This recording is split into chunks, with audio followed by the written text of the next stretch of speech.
C'est là où justement on passe peut-être d'une culture bullshit à une vraie culture, c'est quand on est capable de la mesurer.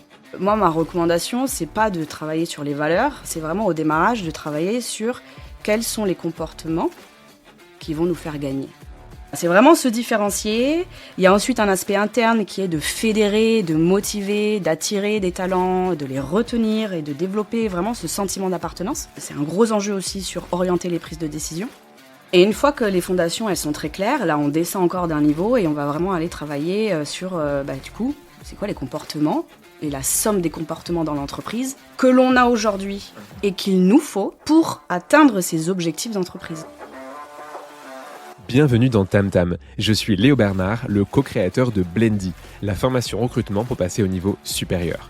Ce podcast, sponsorisé par Tim Taylor, te permet de découvrir les meilleurs conseils et tips activables par les personnes qui recrutent, comme mes invités, pour les personnes qui recrutent, comme toi. Bonne écoute. Bonjour à toi Claire. Salut Léo. Comment tu vas ?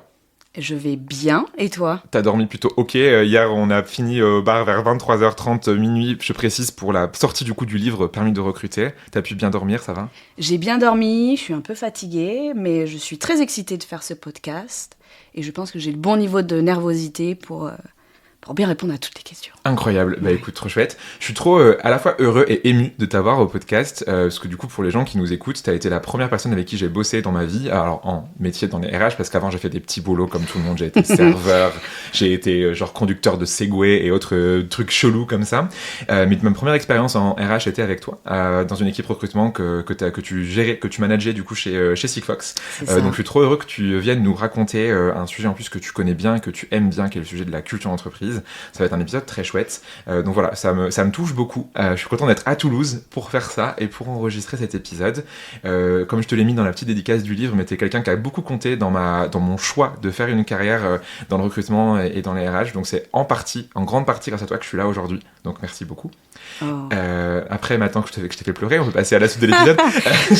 Non, tu ne pleures pas, je n'ai pas d'âme. Je n'ai pas d'âme, je n'ai pas de cœur, tu le sais bien Léo.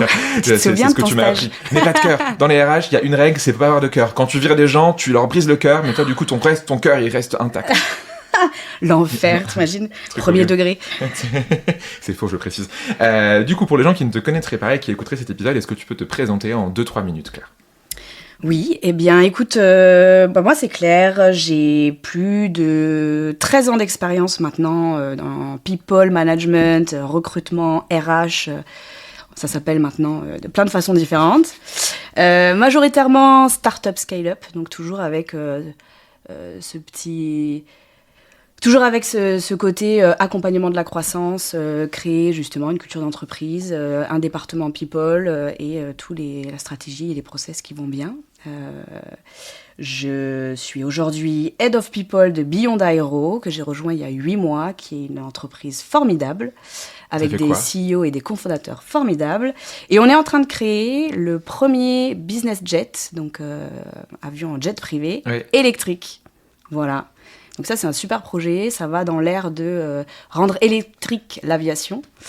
Et je suis assez fière d'en faire partie. Et j'espère que d'ici 2030, on pourra tous voir cet avion voler. En tout cas, se reparle dans 5 ans. Exactement, voilà. Et mes gros sujets phares, au-delà du recrutement, qui est évidemment c'est dans mon cœur tout le temps, c'est vraiment les sujets de culture d'entreprise et de performance. Et je suis ravie d'en discuter avec toi aujourd'hui. Et ça tombe bien, c'est le thème de l'épisode du jour. On ne parle pas de comptabilité, mais on parlera de culture. Je sais que c'était ton deuxième chouchou, que tu voulais qu'on parle d'EBITDA et de trucs comme ça, mais on ne fera pas ça. On parlera culture de boîte. J'ai 2 questions que je pose à tous mes invités avant de commencer l'épisode. La première, c'est dans une utopie du recrutement, il se passerait quoi ? Dans une utopie des recrutements, tous les managers ou les gens qui recrutent ont lu ton livre, Permis de recruter. Placement de produit. Placement de produit, très très fort. Et dans un monde utopique, et surtout c'est en lien avec la culture d'entreprise, j'aimerais que tout le monde fasse ce travail d'introspection pour connaître ses valeurs, ses drivers, ses déclencheurs de fuite, et que l'entreprise fasse la même chose et qu'on puisse avoir des matchings intelligents d'entreprise et de people. Trop bien. Pour que ça cartonne et que les gens se sentent à leur place et soient heureux. Voilà. Ça pourrait être automatique et en fait on te trouve le meilleur job pour toi et l'entreprise trouve les meilleurs talents pour elle. Ça serait ouf ce monde. Exactement. Je suis méga chaud. Faut créer, tu vois, plutôt que de créer des avions électriques, là, on pourrait pas créer un truc de matching de gens. Les deux, justement. De matching de gens dans des avions électriques. Et quand ils arrivent à la fin de leur vol, ils arrivent dans leur entreprise idéale. Waouh. Ouais, là Mind blown. Deuxième question et après on lancera l'épisode. Est-ce que t'as un coup de gueule? Est-ce que t'as un truc qui te rend un peu en colère? Colère. Colère. Je suis pas quelqu'un qui me met beaucoup en colère, mais si j'ai un coup de gueule à passer, c'est justement la culture bullshit. Le fameux on met les valeurs sur les mugs et sur les murs. Bienveillance. Exactement. Et c'est tout. Voilà. Et on a une super compagnie culture. Enfin, culture d'entreprise. Ouais, ça, c'est un peu le coup de gueule quand c'est juste par l'angle de vue marque employeur et attiré, et qui en fait n'est absolument pas vécu en interne. Ouais, ça c'est. Ouais, je comprends. Pas ouf. Et puis même après des gens qui racontent des choses sur LinkedIn et t'as l'impression que des boîtes sont incroyables et après t'apprends des trucs dans les médias où tu par exemple que les boîtes ont fait faillite ou que sais-je ou que c'est des boîtes qui font des burn-out et l'avantage c'est que maintenant ça se sait tout ça. Il y a 10 ans t'avais pas les Glassdoor, les Indeed, etc., les LinkedIn et du coup t'étais pas au courant des cultures toutes pétées. Aujourd'hui t'as une boîte qui fait un faux pas et se prend un bad buzz dans la figure. Je sais pas si tu te souviens, t'avais une marque de bijoux qui avait eu un truc comme ça. T'avais aussi une personne qui avait fait une interview, tu sais, genre en disant que les stagiaires fallait qu'ils bossent 70 heures par semaine et qui s'était fait pareil matraquer de partout. T'as plus le droit aujourd'hui de faire des cultures bullshit. Enfin, tu peux les faire, mais tu te feras prendre par la police. Donc c'est un peu l'avantage, c'est que heureusement, ça n'existera de moins en moins ce genre de choses, je pense. Espérons-le, ouais. Espérons-le. Finger crossed. Exactement. On parle du coup de culture d'entreprise. Je pense que tu demandes à 100 RH différentes, à 100 définitions différentes de ce que c'est. C'est quoi pour toi la culture d'entreprise? Ça recouvre quoi? Ouais. Alors, si je dois donner une définition de la culture d'entreprise, c'est un peu ce qui va faire l'unicité. C'est ton élément différenciant, enfin c'est ce qui différencie des autres, et c'est un vrai driver de succès. Voilà, c'est vraiment moi ma définition, les critères de culture d'entreprise.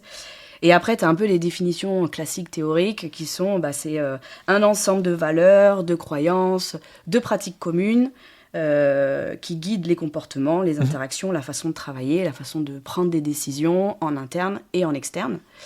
Donc ça, c'est un peu les définitions, on va dire, un peu classiques de la culture d'entreprise. Ouais. Et je pense qu'on va un peu creuser, mais si je vais un peu plus loin, aujourd'hui, je trouve qu'on prend l'angle de la culture d'entreprise que dans un sujet people. Oui. Pour évidemment attirer, retenir, faire de la marque employeur, etc. Travailler son expérience collaborateur. Je pense qu'il y a un vrai enjeu à aller porter ce sujet, en tout cas d'un point de vue stratégique. Parce que il y avait clairement des enjeux business derrière. Et c'est un peu moi sur cet angle-là que je l'approche, la culture d'entreprise. C'est pas un truc de RH, c'est pas un truc que de RH. Ça ne doit pas être un sujet RH. Ça doit être un vrai sujet d'entreprise porté par d'abord l'équipe dirigeante, les fondateurs. Et évidemment après c'est orchestré, animé par la RH ou l'équipe people, où en fait ça pourrait même ne pas être juste porté par les RH. Mais c'est avant tout un sujet d'entreprise et stratégique. Ouais, c'est ce que tu dis en plus, c'est super vrai. Moi j'ai vu plein de boîtes où t'avais en gros la direction qui demande au RH, vas-y, crée la culture. Et toi, t'es là, genre, c'est parce que t'as pas envie de le faire, et ou parce que tu sais pas comment faire, et ou les deux en même temps. Et souvent, c'est terrible. Et en effet, je suis d'accord, une bonne culture, elle doit être portée par les gens qui créent l'entreprise. Que ce soit des gens qui soient les fondateurs, fondatrices historiques, genre pour des startups, ou des gens qui sont des dirigeants, genre, tu vois, les CEO, PDG du CAC 40, c'est à eux d'impulser ça. C'est pas en effet aux équipes RH, ça ne marche pas. D'ailleurs, les seules cultures de boîtes qui fonctionnent vraiment, c'est quand elles sont liées quand elles sont vraiment uniques. Tu vois, genre, moi, j'ai bossé chez L'Oréal dans le CAC 40, et la culture, alors qu'on l'aime ou qu'on l'aime pas, mais c'est une culture unique parce que justement elle a été créée par la direction historiquement il y a 100 ans et c'est une culture qui se maintient et qui est très forte et du coup c'est en effet un sujet de business. Et aujourd'hui pourquoi est-ce que L'Oréal fonctionne si bien? Parce que justement leur culture est forte. Pour moi c'est une des rares boîtes du CAC 40 qui a très peu de problèmes, qui marche très bien financièrement parce que ils ont une culture unique. Je connais pas une autre boîte du CAC 40 qui a cette culture un peu comme tu disais, c'est ton mot, d'unicité, donc c'est très bien. À quoi ça sert de faire tout ça? Parce que tu m'as dit il y a un enjeu business, il y a un enjeu RH, mais c'est quoi l'utilité vraiment d'une culture de boîte? Ça sert à quoi de faire ça? Ouais, à quoi ça sert? Il y a vraiment plusieurs critères. Le premier, et j'insiste là-dessus, c'est vraiment de se rendre unique, de se différencier. et de le voir comme de la même manière que tu travailles ton product market fit, ton approche client, etc. C'est un autre élément qui va faire que ta boîte, elle va se différencier. Il y a un cas qui est assez hyper connu en France, c'est Alan, en soi secteur mutuel. Qu'est-ce qui différencie un Generali d'un autre, etc. Pas grand-chose, si ce n'est les garanties, la façon dont... Voilà, je comprends pas comment ça marche, grosso modo. De toute façon, tu lis pas le contrat. Donc, voilà, là où Alan a pris complètement le contre-pied et a fait de sa culture d'entreprise un vrai levier de succès et de business, de business, quoi. Donc voilà, c'est vraiment se différencier. Il y a ensuite un aspect interne qui est de fédérer, de motiver, d'attirer des talents, de les retenir et de développer vraiment ce sentiment d'appartenance, de fierté aussi d'appartenir. C'est un gros enjeu aussi sur orienter les prises de décision. Comment une culture d'entreprise oriente des décisions ? Alors, si par exemple... dans mes valeurs clés de ma boîte, j'ai le pragmatisme ou le fait d'être data-driven, ce ne serait pas envisageable que les gens prennent des décisions sur une opinion. Je pense que ça serait bien qu'on aille sur le marché allemand. Exactement. Ok, cool. Nous avons toujours fait ça depuis 20 ans. Pourquoi changer ? On va continuer à faire la même chose. Si tu prônes une valeur justement du pragmatisme ou d'être data-driven, au contraire, tu vas mettre un système en place, tu vas prendre des gens qui naturellement ont cette façon de penser très constructif, etc., qui vont à chaque fois se baser sur des datas, des faits, de l'expérience, etc. Et donc c'est en ça que effectivement ça oriente ta décision. Mais et ça marche pareil avec tout type de valeur, quoi. Est-ce que tu pourrais pousser ça plus loin et te dire que par exemple tu pourrais évaluer les personnes, quand tu es la partie recrutement moins, mais quand tu es la partie people RH, tu fais les entretiens annuels, est-ce que tu penses que tu pourrais même évaluer les personnes sur à quel point est-ce qu'ils sont, je sais pas, en lien avec la culture, tu vois, de 0 à 100, à quel point est-ce que tu représentes la culture de ta boîte ? Est-ce que c'est un truc que tu as déjà fait et qui tu penses serait une bonne idée ? C'est absolument à faire. Et c'est là où justement on passe peut-être d'une culture bullshit à une vraie culture, c'est quand on est capable de la mesurer. C'est quand on est capable de mesurer sa culture. Hyper dur ça, non ? Comment tu fais ça ? C'est pas si dur, et en fait, si on part sur comment le mettre en place, la culture d'entreprise, alors je vais peut-être faire un raccourci, mais on pourra y revenir après, mais sur ta question spécifiquement, souvent les entreprises, elles partent sur « Ok, quelles sont nos valeurs ?» Sauf qu'on met 30 personnes dans une salle, on décide par exemple que la valeur c'est le care, la bienveillance, parce que il y en a partout. Et tant mieux, à la rigueur, que bienveillance, ça soit quelque chose d'important dans les entreprises. Encourageons-le. Le care, on demande la définition du care à ces 30 personnes et on leur demande comment ils l'incarnent, ce serait quoi les comportements associés à ça. On en a 30 différents. Bien sûr.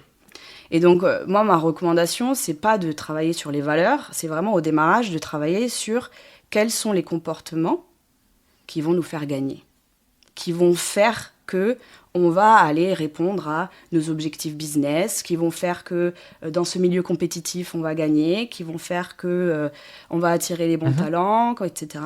Voilà. Donc c'est vraiment faire un gros focus sur les comportements observables. Et puisque c'est observable, c'est mesurable, là où une valeur, ça ne se mesure pas, sinon on appelle ça du jugement de valeur. Magnifique. Et c'est vrai que c'est là où le bas blesse, c'est que les gens te disent, voilà, je vais créer mes valeurs, je vais poser des trucs dans le marbre et personne ne le respecte. Sur tes 3 derniers rôles que tu as fait, tu as eu ce rôle structurant, justement, tu as beaucoup aidé à... Alors, pas la création des valeurs, parce que comme on l'a dit, c'est les directeurs, directrices d'entreprise qui vont normalement, je dis bien normalement, les créer, et les RH qui vont les synthétiser. Est-ce que tu peux nous donner, du coup, des exemples ? Alors, tu choisis entre les 3 dernières boîtes que tu as faites, mais du coup, chez Sigfox, à l'époque, tu étais parmi les premières recrues, tu as aidé, tu as vu la croissance, l'âge décroissance de l'entreprise, tu as pu faire un peu les up and downs. Chez Kili aussi, tu as eu un rôle hyper structurant et tu as plein de choses à nous raconter là-dessus. Et là, aujourd'hui, chez Beyond Aero, tu as pareil un rôle hyper clé. Est-ce que tu peux nous raconter justement comment tu fais ? Admettons demain, tu vois, genre quelqu'un qui nous écoute, qui arrive dans une boîte, qui a ta position, donc qui arrive en tant que premier RH ou premier recruteur-recruteuse et qui se dit, je dois faire ça, je dois travailler sur la culture. Comment on fait ? Comment on commence et comment on construit ça ? C'est une grosse question, ça va être une grosse réponse, t'as le temps. Ouais, non, mais c'est clé. Je vais répondre d'abord avec l'angle où les fondateurs ou l'équipe dirigeante est déjà convaincue de la culture d'entreprise, qui est une bonne chose. Bon point. Ce qui a toujours été mon cas, et j'ai eu de la chance, ou alors c'est peut-être pour ça qu'on s'est choisi avec ces entreprises aussi, où déjà il y avait j'ai pas eu à convaincre de l'importance de travailler sur sa culture Dans les 3 d'entreprise. dernières boîtes, c'était le cas et ils étaient convaincus. Alors, je parle pas de Sigfox. Je vais me concentrer sur Kili Technologies et Beyond Aero, où clairement, après, là, j'étais DRH. Et donc, il y avait déjà ce truc-là. Mais après, je pourrais faire une réponse où je suis recruteur.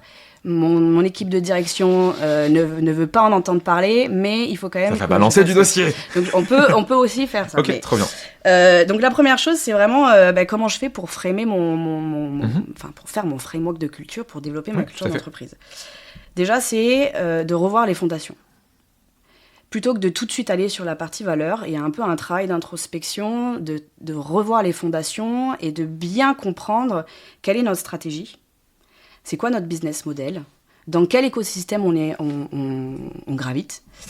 Qui sont nos compétiteurs ? C'est quoi nos objectifs long terme, moyen terme, court terme ? En fait, qu'est-ce qu'on veut faire ? Où on en est, etc. Donc, c'est vraiment de faire un peu cet assessment où on en est. Et ça, c'est un travail à faire avec, évidemment, les fondateurs, parce que c'est de eux que tout part. Et de faire un peu à la Simon Sinek, le why, le how, le what, et de poser ça et de façon très très claire.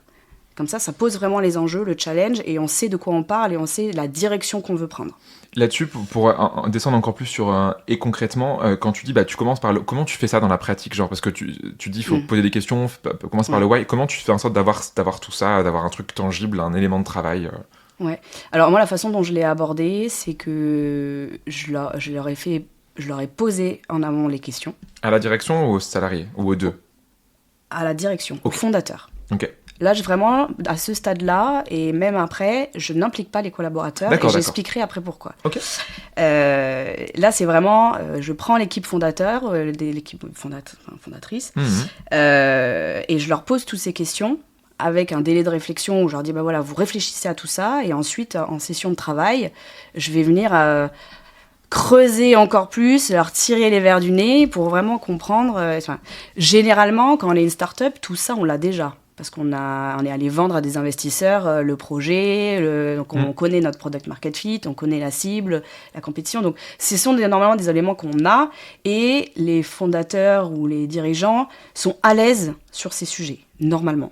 C'est un peu leur dada. Donc, en plus, quand on approche ce sujet avec cet angle-là, tout de suite, il y a de l'adhésion parce que c'est pas un truc inconnu où ils sont mal à l'aise. C'est « Ah, cool, je maîtrise. Ah, mais c'est ça, la culture d'entreprise. Il y a un vrai enjeu business. Ok, j'ai compris. » Et du coup, go. Il y a déjà un peu ce buy-in qu'on a naturellement. Un vrai profil, en effet, entrepreneurial va avoir ça et il va créer une entreprise pour des raisons business, pour répondre à un vrai besoin, un vrai pain point. Genre là, tu vois, qu'il n'y ait pas d'avion aujourd'hui à l'hydrogène. Mais deuxième truc, c'est de créer en effet un truc qui leur corresponde. Enfin, tu vois, moi, avec Élise, on a créé une boîte pour faire un environnement de travail qui nous correspond. Et donc, si demain, on est amené à recruter des salariés, on a des freelances comme ça avec nous, mais tu les recrutes sur le côté culturel. On en reviendra après sur le recrutement, mais je te rejoins. Un profil entrepreneurial aura ça en tête, en effet. Exactement. Normalement. Ok, donc t'as ça. Donc il y a déjà ces fondations, et une fois que les fondations, elles sont très claires, là, on descend encore d'un niveau et on va vraiment aller travailler sur, du coup, c'est quoi les comportements et la somme des comportements dans l'entreprise que l'on a aujourd'hui et qu'il nous faut. Ok. Pour atteindre ces objectifs d'entreprise. Ok, donc tu as à la fois ce qui se fait et ce que tu veux faire, c'est ça ? Exactement. En fait, si on n'est que sur la projection, qu'est-ce que tu fais de tous ceux qui sont déjà dans la boîte ? C'est pas transparent, c'est pas réel, tout à fait. C'est pas réel, etc. Pour autant, de se concentrer seulement sur ce qu'il y a aujourd'hui, ça t'empêche, en fait, d'être dans le... on est dans le capitalisme, donc sûr. À la fin, il faut faire du business, il faut faire du fric, il faut vendre quelle que soit la chose. Donc, il faut aussi aller chercher ce sur quoi on a un peu la mission, quoi. Et donc, c'est vraiment de faire un peu cette travail sur l'historique.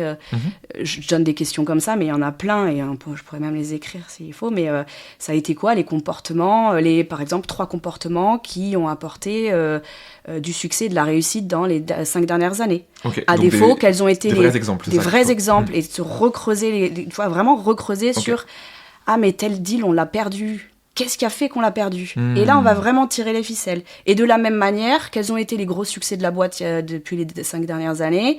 Ok, quels sont les comportements qui ont amené ce succès-là ? Et de vraiment, sur plein de sujets différents, venir tirer les ficelles et vraiment d'en tirer un peu les comportements observables. Okay. Et de ces comportements observables, du coup, ça fait normalement des types, des trucs qui se rejoignent un peu.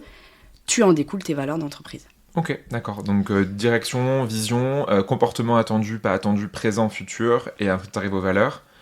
Qu'est-ce qui se passe ensuite ? Après... tu fais des goodies. Je fais des goodies et des mugs. Et ça s'arrête là, on a dit. Non, après, je pense que c'est aussi important d'aller regarder toutes les pratiques avec la politique RH, et notamment...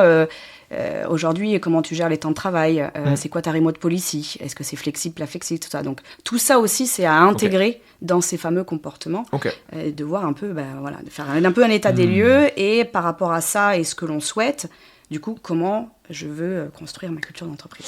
Comment tu différencies ça de, tu sais, on parle beaucoup du terme de EVP, donc Employee Value Proposition, la promesse employeur en français. C'est quoi pour toi la différence entre 1, la culture, 2, la promesse employeur, et 3, la marque employeur ? Ouais. Pour moi, la culture, c'est la fondation de tout. C'est-à-dire que moi, la façon dont j'aborde toutes mes stratégies RH, c'est que la façon dont je vais rédiger ma politique de recrutement, ou mes pratiques de recrutement, la façon dont je vais faire ma marque employeur, la façon dont je vais créer l'expérience collaborateur, ma compensation and benefit policy, la politique de rémunération, avantage, tout ça. La façon dont je vais gérer la performance dans l'entreprise, tout ça, ça suit cette culture d'entreprise, ces valeurs, ces comportements que j'aurais au préalable définis. Donc ta culture définit ton EVP, c'est ça ? Tout. La culture définit l'EVP, et l'EVP, ensuite, tu la traduis, et c'est beaucoup plus simple d'aller la marketer en externe, quoi. Trop bien. Avant qu'on parle de lien entre recrutement et culture, est-ce que tu aurais des exemples d'échecs que tu aurais pu avoir dans des trucs qui n'ont pas marché, soit que tu as mis en place, ou du coup que tu as subi, et qui étaient des mauvaises idées d'un point de vue culture entreprise ? Oui, en fait, justement, chez Kili, avant de faire ce système-là que je viens d'expliquer, au démarrage, je venais d'arriver dans la boîte, et il y avait eu un cabinet qui avait été mandaté pour nous aider justement à définir les valeurs. Et l'approche que, à l'époque, j'ai trouvée hyper efficace et saine, et je me suis dit, mais bien sûr, c'est comme ça qu'il faut le faire. L'approche, c'était de dire, ta culture d'entreprise, c'est la somme des valeurs individuelles des gens qui sont dans ton entreprise. Est-ce que c'est clair ce que je viens de dire ? Ouais, c'est clair, c'est discutable en effet, mais c'est clair. Et donc en fait, il y avait eu tout un questionnaire et des entretiens où les gens donnaient leurs 3 top valeurs personnelles. Et donc les valeurs de la boîte étaient la somme de ces valeurs personnelles. Sauf que là du coup, tout le monde est content, parce que tu te sens associé, tu développes encore plus effectivement ce sentiment d'appartenance. Sauf que, quid du lien avec quel business tu veux être, qu'est-ce que tu veux faire, et à quel point ça match avec ta réalité. Là, il y avait un fossé énorme. Il y avait un énorme fossé, ça collait pas du tout. Les fondateurs n'étaient pas du tout d'accord, et en tout cas, il y a eu 0 adhésion. Et c'est pour ça que tu m'as posé la question, mais... la culture d'entreprise, et je ne vais pas me faire des copains et des copines en disant ça, mais ça se définit d'abord avec les fondateurs et ceux qui décident.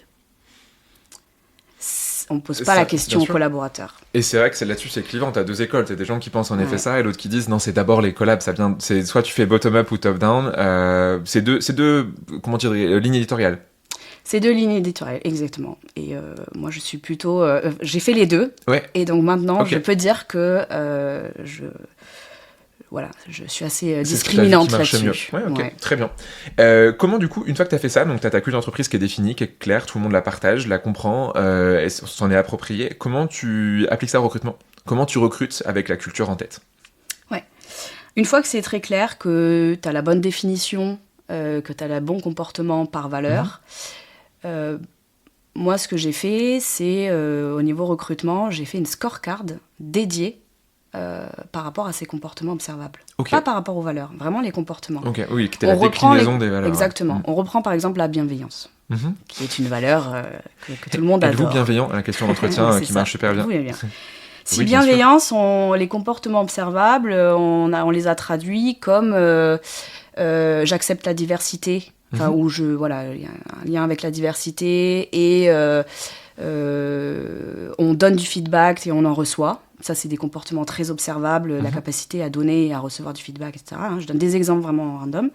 Et du coup, ta scorecard de 1 à 5, admettons, 1 étant tu es très mauvais, Léo, sur cette valeur et Mince. ces comportements, 5 étant c'est exceptionnel, tu viens là encore donner des autres comportements observables qui te font dire oui ou non, tu es dans cette valeur de care ou pas. Et après, tu vas encore plus loin, c'est de se dire quelles sont les questions que je dois poser en entretien pour pouvoir du coup avoir ces résultats. Et ça, c'est important de le faire parce que même si tu définis les comportements, en fait, moi, ce que j'ai vu, c'est que la majorité des managers, on va quand même pas avoir le même assessment de 1 à 5, tu vois. C'est pas tant de faire tout ce travail en amont, mais derrière, quand tu dois justement noter et dire, du coup, on le prend ou on le prend pas, c'est justement, comme j'ai décrit, étant exceptionnel, c'est quelqu'un qui fait ça, a fait ça, a eu de l'expérience là-dedans, etc. Et j'ai mon niveau de 1 à 5, du coup, j'ai dit manager, normalement, j'ai dit bien normalement, on doit avoir les mêmes résultats et la même mesure. Okay. Et donc, je crée mon fameux culture test, ou culture fit, ou culture assessment, ou... Bon, j'ai vu plein de noms passer. En plus du coup du reste des différentes étapes de process, donc en fait tu vas avoir du hard skills que tu vas évaluer, du soft skills aussi, et en plus la culture, où les soft skills et culture peuvent être des fois la même chose. Souvent ça peut s'associer, généralement les comportements c'est du soft skills, souvent le comportement que tu vas venir observer c'est du soft skills, tu peux en rajouter des soft skills métiers en plus que tu vas avoir, exactement, en fonction, mais souvent c'est non. Et après tu as plusieurs écoles, tu en as ceux qui en font un entretien dédié, où tu as une personne qui va passer 1 heure à faire un culture fit, et d'autres, moi je suis plutôt l'autre école, et encore des fois on fait l'autre, enfin ça dépend, c'est plutôt de le diffuser à travers le process. Exactement, c'est à chaque étape, chacun sait un peu quel accent il va mettre sur telle ou telle valeur. Et du coup après on regroupe. Oui, je dis n'importe quoi, tu as 3 valeurs d'entreprise, du coup tu as 3 étapes de process. Étape 1, ton intervieweur va vérifier ta première valeur, et c'est pas la même chose avec les mêmes genres de questions qui sont posées, et pour le candidat c'est mieux aussi parce que c'est plus, t'as pas ce côté genre mince, j'ai 1 heure de culture fit genre hyper traumatisant, enfin je sais pas si t'as passé des process juste sur la culture, tu te dis en fait on va me juger sur ma personne, c'est hyper trauma comme truc, alors que si c'est associé à d'autres questions plutôt hard skills ou autres, c'est plus rassurant, tu sais que ça fait une partie du mix, t'es pas évalué pour qui tu es. Genre, j'ai une boîte sans la nommer où j'avais fait un process, et t'avais pendant 1 heure, j'avais 3 binômes à la suite, 20 minutes par binôme, et c'était que sur la valeur. Et du coup, des questions, voilà, qu'est-ce que tu fais à côté du... Et c'était pas forcément bien fait, c'était genre, qu'est-ce que tu fais à côté du travail, c'est quoi tes hobbies, t'es genre, on m'a évalué sur mes hobbies, je suis mal barré, parce que ils sont chiants, mes hobbies, tu sais, du coup, c'est pas quoi t'en penses. Et encore une fois, ça, c'est pas... C'est pas une bonne chose. Non, et puis c'est pas constructif, et c'est du jugement de... que tu fasses du handball ou de la peinture, ça ne fait pas de toi quelqu'un de performant ou non. Exactement. En fait. Et donc, et d'ailleurs, à la culture, c'est... Des fois, on l'entend, mais... j'ai eu un fit, ou justement, on va évaluer la personne. On n'évalue pas, encore une fois, la personne. On évalue ses comportements dans une situation donnée. Et ça, c'est hyper important. Tu penses quoi, question polémique, des gens qui te disent moi je recruterai pas quelqu'un avec qui je pourrais pas passer un déjeuner ou passer 3 heures dans le bus assis à côté d'eux. C'est quoi ton avis là-dessus? C'est un truc qu'on entend beaucoup dans les Startup Nation, tu vois, genre parmi les founders qui disent je recrute pas des gens avec qui je m'entendrai pas, tu vois. Moi, je peux le comprendre. En vrai, je peux le comprendre parce que si de base, même si tu n'arrives pas à mettre les mots dessus, tu peux pas voir la personne. En fait, ça sert à rien de forcer les choses, quoi. À un moment donné, même c'est si aussi tu bosses la pas avec relation cette personne humaine. au quotidien.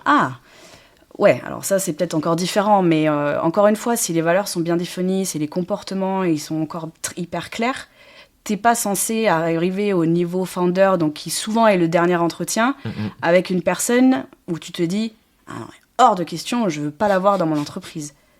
Ou alors, c'est qu'il y a peut-être quelque chose à aller creuser, et il y a eu un trou dans la matrice, ou alors, c'est que peut-être c'est pas les bons comportements qui ont été identifiés. Et qu'il y a peut-être ce retravail à faire de... il est peut-être temps de refaire ce travail d'assessment des valeurs, des comportements, de qui on est, où est-ce qu'on veut être, etc. Et de questions liées à ça. C'est ça. Okay. Et du coup, un point important, c'est que la culture d'entreprise, c'est pas un projet. Souvent, c'est un peu travailler comme... Ton projet RH quand t'as le temps. Exactement, comme un projet, c'est-à-dire t'as une date de début, une date de fin, et après t'es content, t'as tes mots, t'as tes trucs. En fait, c'est toute ta vie, tout le temps, c'est une journée, enfin vraiment un chemin, quoi. Voilà. Ça n'arrête jamais. Et ça bouge, et voilà, c'est constant. Trop bien. T'aurais des exemples dans les différentes boîtes dans lesquelles tu as bossé, justement, de méthodes qui marchaient bien? Là, tu t'as donné les grandes lignes, mais des trucs qui ont vraiment marché pour évaluer la culture, où tu parlais que c'était important d'évaluer, de mesurer la culture. Est-ce que tu peux la mesurer a posteriori d'un recrutement? Enfin, est-ce que tu as des exemples de réussite où ton process d'évaluation culturelle marchait bien? Je sais pas si ma question est claire. Oui, ma question est claire. La question est très claire. Et là, du coup, ça fait tout de suite le lien avec la gestion de la performance, qui est l'autre gros sujet. Et les deux sont extrêmement liés, tu vois. Et si c'est important, la culture d'entreprise, du coup, la façon dont on va designer tout le système de performance doit être étroitement liée. Et donc, ce qu'on va évaluer, c'est à la fois tes objectifs, les livrables, tes skills, les compétences. Et pour moi, à minimum 50%, mais ça c'est un point de vue très personnel, les valued behavior, enfin les comportements observables. Ok. Et donc c'est pareil, en fait, étant donné que tu les as décrits, que c'est spécifique, mesurable, les fameux SMART, du coup c'est très facile. Et donc soit on peut le faire de un fameux 1 à 5, où là, moi, ce que je suis en train de mettre en place, c'est carrément une scorecard avec un yes or not. Enfin, un oui ou non. Et donc, on va encore plus loin dans la mesure, en fait, du comportement, quoi. C'est soit oui, soit non, et donc avec tout un système de rating qui te dit où est-ce que tu en es sur ces fameuses valeurs d'entreprise, quoi. Est-ce qu'il y a des situations où tu pourrais recruter des gens qui ont des mauvais scores dans les évaluations de culture? Bah non. Pas d'exception? Normalement, pas d'exception. C'est pas une question piège. Non, mais parce que c'est toujours, t'as la théorie, la pratique. Moi, dans la pratique, et aujourd'hui, j'ai le mandat 2, donc c'est facile pour moi de le dire. Aujourd'hui, c'est no-go, c'est-à-dire que nous, s'il y a quelqu'un dans le process qui évalue quelqu'un entre 1 ou 2 qui sont mes no-go, c'est no-go total.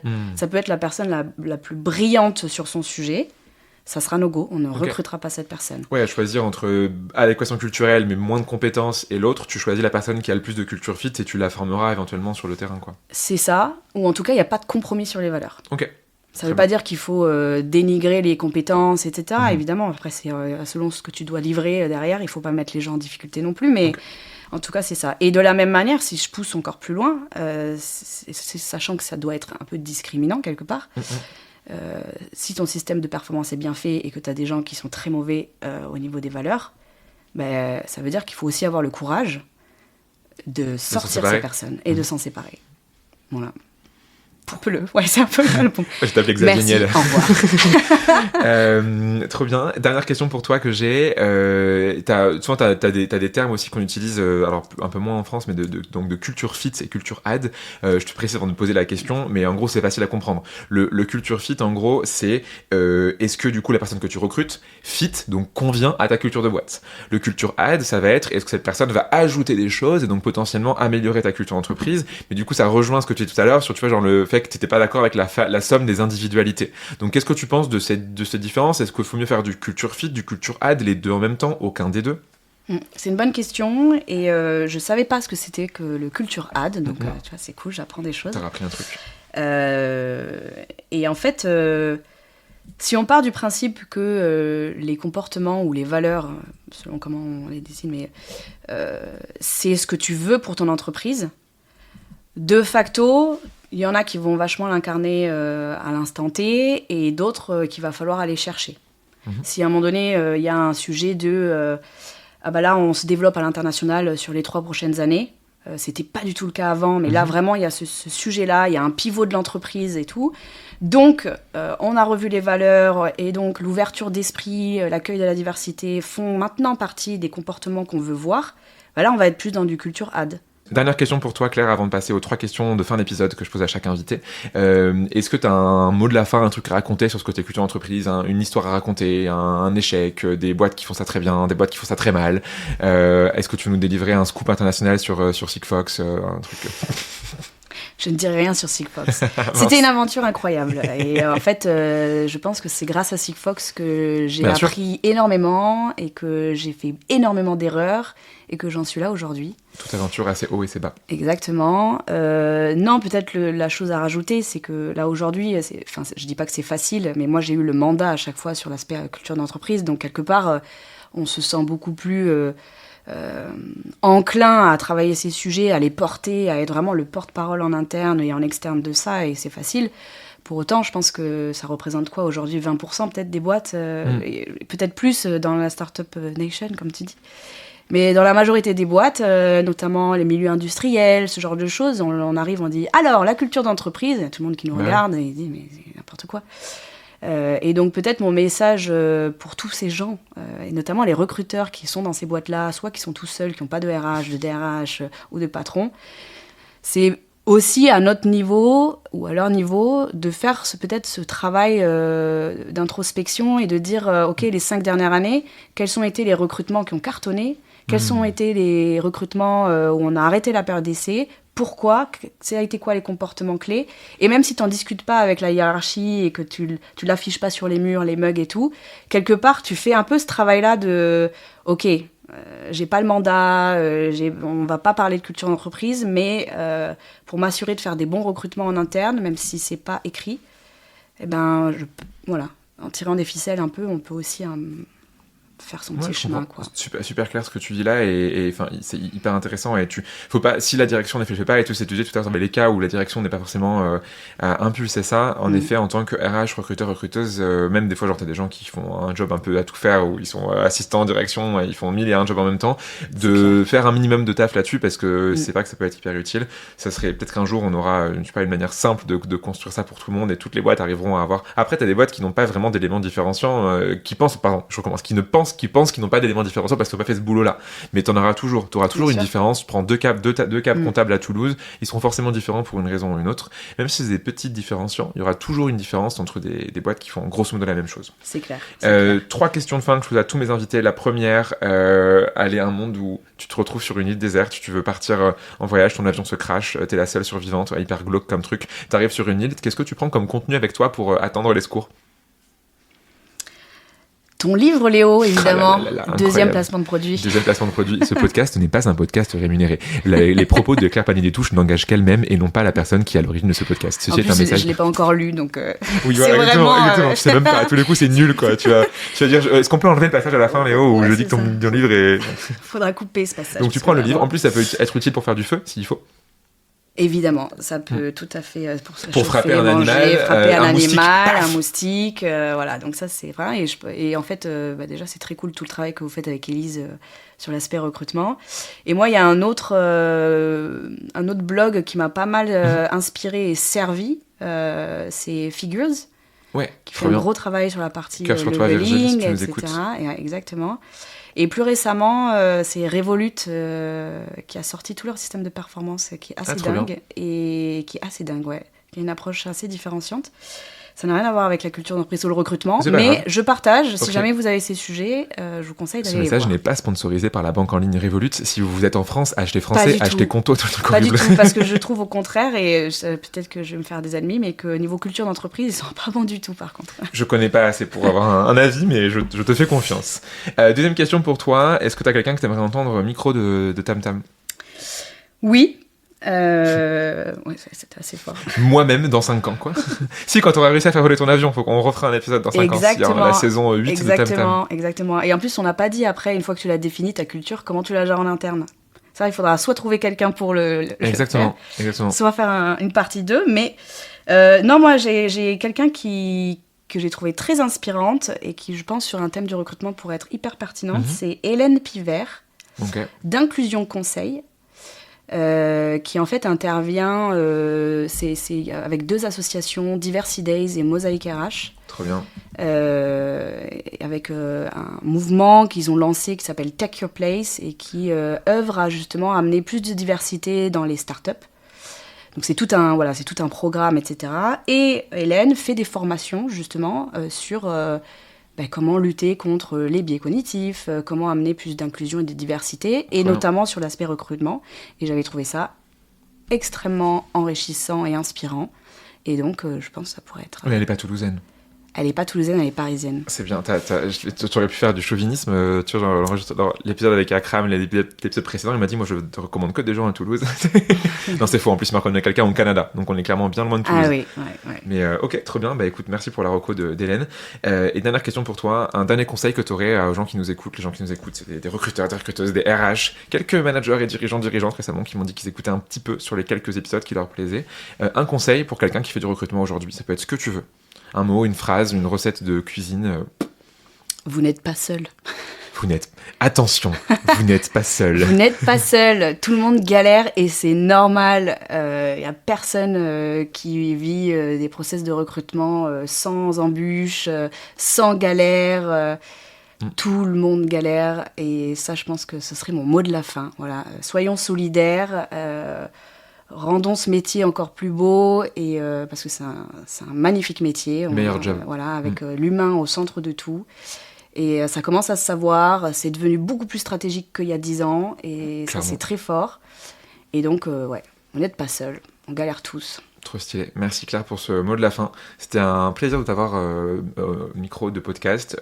Tam Tam, t'as dit plein de choses hyper intéressantes sur la culture d'entreprise. J'espère que les gens, c'est pas j'espère, c'est je sais que les gens qui nous ont écoutés jusque-là ont appris plein de choses, ont pris plein de notes. Et s'ils veulent te contacter sur LinkedIn, je suppose, Claire Panier des Touches, et ils peuvent t'envoyer un petit message avec plaisir. Pour avoir plus d'infos. Et non, j'allais dire ton article qui un jour peut-être, tu nous feras un article masterclass sur le sujet. Le jour où ça sortira, je communiquerai auprès de tous les réseaux pour aller voir cet article, parce que du coup, tu as plein de choses à raconter sur la culture de boîte, mais ce podcast est un très bonne entrée en matière. C'est ça. Et du coup, bah, tu verras, tu auras plein de messages de gens qui vont écouter et qui vont te dire j'ai trop aimé en savoir plus, merci beaucoup Claire.